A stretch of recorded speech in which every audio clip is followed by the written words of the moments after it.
Terima kasih Anda masih bersama kami. Enji, kalau bicara Belitung kini sudah menjadi salah satu tujuan wisata ya. Baik wisatawan dalam negeri maupun wisatawan mancanegara. Itu jelas saja Aris, karena ini sejak kemarin itu dijadikan lokasi pembuatan film Laskar Pelangi. Keindahan dari alam Belitung ini kian tersohor sekarang. Betul sekali, tapi sayangnya nih sejumlah fasilitas dirasa belum siap untuk memanjakan wisatawan. Benar sekali, dan Intan Novianti juga Sigit Wicaksono merangkumnya untuk Anda berikut ini. Pelangi takkan terikat waktu, bebaskan mimpimu di angkasa, warnai bintang di jiwa.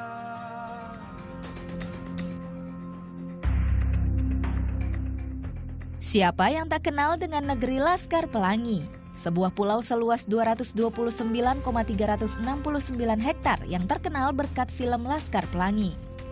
Ya, inilah Belitung. Keindahan alam Belitung memang baru mulai dikenal luas sejak menjadi latar film di tahun 2010. Padahal sedikitnya ada sekitar 20 objek wisata di Belitung, mulai dari pantai hingga museum. Namun masih banyak ketidaksiapan pemerintah Belitung dalam menghadapi arus wisatawan. Masalah transportasi salah satunya.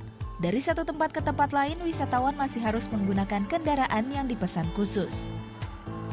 Memang pemerintah di sini harus membantu memfasilitasi transportasi khususnya publik ya.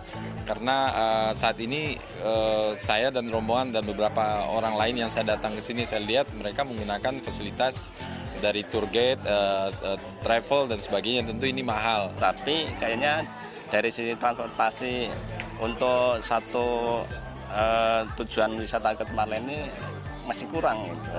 Nah, sekarang ini kayaknya udah saatnya mungkin Bangka Belitung ini biar dikenal lebih maju ya harus seimbang antara promosinya dan juga peningkatan transportasinya. Ya, saya hampir tak menemukan angkutan umum di sini. Meskipun tersedia 2 terminal, namun begini keadaannya. Sepi seperti tak berpenghuni.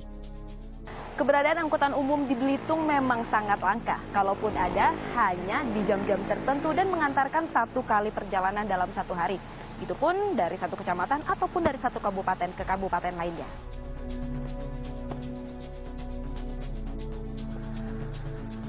Terminal dibangun tahun 1981, namun sejak tahun 2000-an terminal sepi.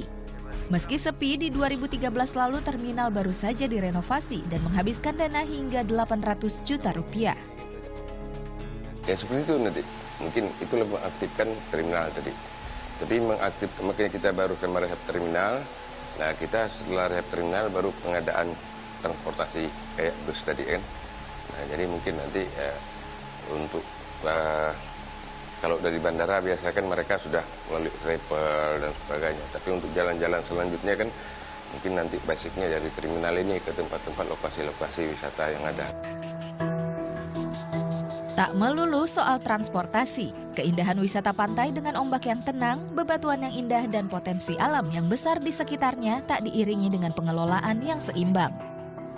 Potensinya besar sekali, pemandangannya, alamnya itu luar biasa, amazing banget, benar-benar surga nggak ada di tempat lain. Cuma sayangnya itu masalah kebersihan, masalah MCK, masalah di sini nggak boleh ada jualan, tetap ada yang jualan. Ya, di Pantai Tanjung Tinggi atau yang lebih dikenal dengan Pantai Laskar Pelangi ini cukup banyak pengunjungnya. Namun masalah kebersihan serta fasilitas MCK atau toilet masih belum memadai. Derasnya arus wisatawan yang masuk seharusnya juga diikuti dengan pertumbuhan ekonomi bagi warga sekitar. Awal tahun 2015 pedagang dilarang berjualan di area pantai. Sebagian dipindahkan ke lokasi yang telah ditentukan. Namun jarak yang cukup jauh sekitar 1 km dari pantai menjadikan sepi pembeli. Kalau di pantai kan dulunya itu laku, rame tamunya yang dari mana-mana, yang dari tamu dari luar, dari lokal. Kalau di sini udah nggak ada lagi. Kalau tamu lokalnya udah nggak datang, cuman Jumat Sabtu Minggu lah agaknya ramai dikit lah. Sungguh disayangkan, warga setempat tak lagi diuntungkan. Padahal tiap tahunnya terjadi peningkatan wisatawan.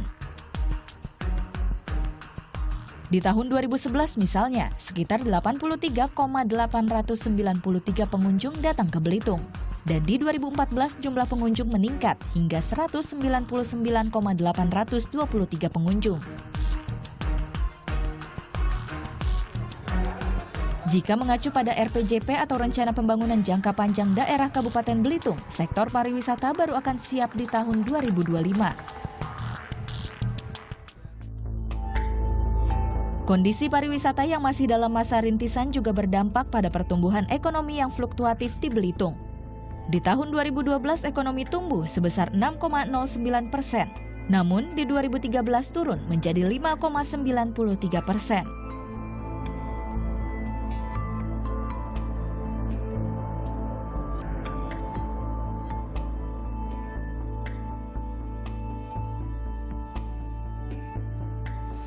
Pengelolaan pariwisata yang kurang baik selain menimbulkan kerugian bagi masyarakat juga menimbulkan ketidaknyamanan bagi para wisatawan. Jika Anda memiliki video menarik seputar kepentingan publik, silahkan kirimkan video Anda ke netzija.co.id. Dan Notianti, Sigit Wicaksono, melaporkan untuk NET.